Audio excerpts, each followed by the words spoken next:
കാന്താര 2 കേരളത്തിൽ വിലക്ക് എന്ന വാർത്തയാണ്. നമുക്കറിയാം കാന്താര 1 കേരളത്തിലെ പ്രേക്ഷകർ ഉൾപ്പെടെ ഇരുകൈയും നീട്ടി സ്വീകരിച്ച സിനിമയാണ്.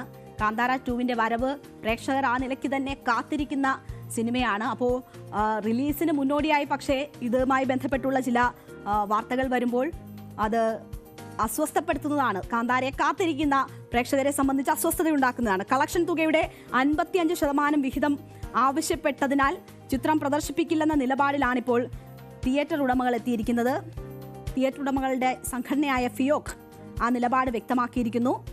ചിത്രം പ്രദർശിപ്പിക്കില്ല എന്നതാണ് അവർ പറയുന്നത്. എന്നാൽ ഫിയോക്കിനെ തള്ളി ഫിലിം എക്സിബിറ്റേഴ്സ് ഫെഡറേഷൻ രംഗത്ത് വന്ന സാഹചര്യമുണ്ട്. സിനിമയുടെ 2ാം ഭാഗത്തിന് കേരളത്തിൽ വിലക്ക് വരുന്ന സാഹചര്യം എന്ന് പറയുന്നത് ഈ 55% വിഹിതം ആവശ്യപ്പെട്ടതുമായി ബന്ധപ്പെട്ടാണ്.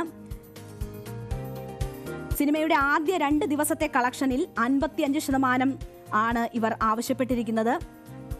ഈ 2 ദിവസത്തെ കളക്ഷൻ എന്ന് പറയുമ്പോൾ അത് വളരെ 2 ആഴ്ചയിലെ കളക്ഷൻ എന്ന് പറയുമ്പോൾ അത് വളരെ നിർണായകമാണ്. ഒരാഴ്ചയൊക്കെ ആണെങ്കിൽ സമ്മതിച്ചു കൊടുക്കാം, പക്ഷേ 2 ആഴ്ചയാണെങ്കിൽ അത് സാധിക്കില്ല എന്നതാണ് ഫിയോക്ക് ചൂണ്ടിക്കാട്ടുന്നത്.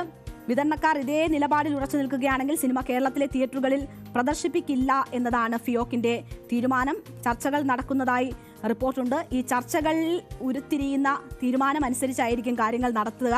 ചിത്രം എന്തായാലും ഒക്ടോബർ 2 ആഗോളതലത്തിൽ ഹിന്ദി, തെലുങ്ക്, കന്നഡ, തമിഴ്, മലയാളം, ഇംഗ്ലീഷ്, ബംഗാളി ഭാഷകളിൽ തിയേറ്ററുകളിലേക്ക് എത്താനിരിക്കെയാണ് ഇപ്പോൾ ഫിയോക്ക് പ്രതിഷേധവുമായി എത്തിയിരിക്കുന്നത്. ചിത്രത്തിന്റെ കേരളത്തിലെ വിതരണം ഏറ്റെടുക്കുന്നത് പൃഥ്വിരാജ് പ്രൊഡക്ഷൻസ് ആണ്. അപ്പോൾ പൃഥ്വിരാജ് പ്രൊഡക്ഷൻസ് ആണ് ഇതിന്റെ വിതരണക്കാരിൽ ഒരാൾ. ഋഷഭ് ഷെട്ടി രചനയും സംവിധാനവും നിർവഹിച്ച് 2022 പുറത്തിറങ്ങിയ കാന്താര ബോക്സ് ഓഫീസ് ഹിറ്റ് ചിത്രമായിരുന്നു. അപ്പോൾ സമാനമായ നിലയിൽ കാന്താര 2 വലിയ വിജയം നേടും എന്ന് തന്നെയാണ് പ്രതീക്ഷിച്ചിരിക്കുന്നത്. അപ്പോൾ അതിൻ്റെ വിഹിതവുമായി ബന്ധപ്പെട്ടുള്ള തർക്കമാണ് ഇപ്പോൾ അതിൻ്റെ റിലീസുമായി ബന്ധപ്പെട്ടുള്ള അനിശ്ചിതത്വങ്ങളിലേക്ക് കാര്യങ്ങൾ എത്തിച്ചിരിക്കുന്നത്. എന്തായാലും ഇതുമായി ബന്ധപ്പെട്ട് വ്യക്തികൾ തമ്മിലുള്ള തർക്കമാണ് ഈ പ്രശ്നത്തിലേക്കൊക്കെ കാര്യങ്ങൾ എത്തിച്ചിരിക്കുന്നത് എന്നതാണ് ലിബർട്ടി ബഷീർ ഇന്ന് ന്യൂസ് 18നോട് സംസാരിച്ചപ്പോൾ പറഞ്ഞത്. അദ്ദേഹത്തിന്റെ വാക്കുകളൊന്ന് കേൾക്കാം. ഫിയോക്കിന്റെ പ്രസിഡന്റ് ഓപ്പോസിഷൻ തിയേറ്റർ ഈ ഡിസ്ട്രിബ്യൂട്ടർ കഴിഞ്ഞ ഓണം മുതൽ അത് ലീസിന് വാങ്ങിയിട്ടുണ്ട്. ആ ഒരു വൈരാഗ്യമാണ് ഈ പടത്തിലൂടെ തീർക്കാൻ നോക്കുന്നത്. അതിന്റെ പ്രസിഡന്റ് വിജയകുമാർ. 5 വിജയകുമാറിന്റെ തിയേറ്റർ ഓപ്പോസിറ്റിൽ 2 തിയേറ്റർ, അർച്ചന തിയേറ്ററിൽ 2 തിയേറ്റർ, മാജിക് ഫ്രെയിംസിന്റെ ഈ പടത്തിന്റെ ഡിസ്ട്രിബ്യൂട്ടർ ഓണം മുതൽ ലീസിന് വാങ്ങിയിട്ടുണ്ട്. അപ്പൊ അത് ഇവർക്കൊരു ഭീഷണിയായിട്ട് മാറും. അതിന്റെ വൈരാഗ്യം തീർക്കാനായിട്ട് വേറൊരു വൈരാഗ്യം ഒന്നും ഇത്ര പെട്ടെന്ന് ഉണ്ടാകാൻ പാടില്ലാത്തതാണ്. അപ്പോൾ ഫിയോക്കിന്റെ നേതൃത്വത്തിലുള്ള തിയേറ്ററുകളിൽ പ്രദർശിപ്പിക്കില്ല എന്ന് പറയുമ്പോൾ തന്നെയാണ് ഫിലിം എക്സിബിറ്റേഴ്സ് ഫെഡറേഷൻ മറ്റൊരു നിലപാടുമായി ഈ കാര്യത്തിൽ രംഗത്ത് വരുന്നതെന്ന് നമ്മൾ കാണണം. ഇതിൽ പൃഥ്വിരാജ് പ്രൊഡക്ഷൻസ് ആണ് ചിത്രം കേരളത്തിൽ എത്തിക്കുന്നത്. നമുക്കറിയാം പൃഥ്വിരാജുമായി ബന്ധപ്പെട്ട് എമ്പുരാൻ വന്നപ്പോൾ എന്തൊക്കെ തരത്തിലുള്ള വിവാദങ്ങൾ ഉണ്ടായി എന്ന് നമ്മൾ കണ്ടതാണ്.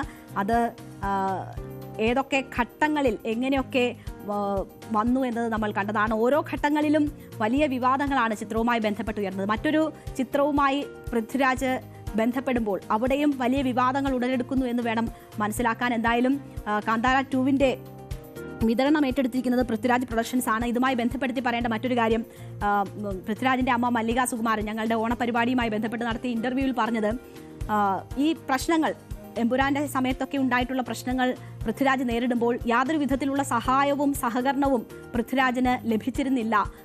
താരസംഘടനയായ അമ്മയിൽ നിന്നുൾപ്പെടെ ലഭിച്ചിരുന്നില്ല എന്നൊരു കാര്യം ചൂണ്ടിക്കാട്ടുന്നുണ്ടായിരുന്നു. അത് പൃഥ്വിരാജിനെ ചിലർ ടാർഗറ്റ് ചെയ്യുന്നു എന്ന തരത്തിലാണ് മല്ലിക സുകുമാരൻ പറഞ്ഞിരുന്നത്. ആ ഇന്റർവ്യൂവിൽ ആ സാഹചര്യങ്ങളെ വിശദീകരിച്ചിരുന്നു. ഇപ്പോൾ പൃഥ്വിരാജിന്റെ മറ്റൊരു സിനിമ എത്തുമ്പോഴും പല തരത്തിലുള്ള വിവാദങ്ങൾ ഉണ്ടാകുന്നു. അപ്പോൾ ഇത് സ്വാഭാവികമാണോ അതോ ഏതെങ്കിലും തരത്തിൽ മറ്റ് ലക്ഷ്യങ്ങൾ ഇതിന് പിന്നിലുണ്ടോ എന്നതൊക്കെ ചോദ്യങ്ങളായി ഉയരുകയാണ്.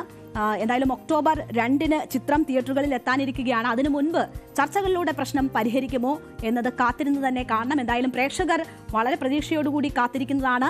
അത് സിനിമാ മേഖലയ്ക്കും വലിയ പ്രതീക്ഷകൾ നൽകുന്നതാണ്. അപ്പോൾ അതിൽ തെറ്റുകുറ്റങ്ങളില്ലാതെ എല്ലാവരുടെയും പ്രതീക്ഷ നിറവേറ്റുന്ന തരത്തിൽ പ്രശ്നപരിഹാരം ഉണ്ടാകട്ടെ എന്ന് നമുക്ക് ആശിക്കാം. ഇടവേള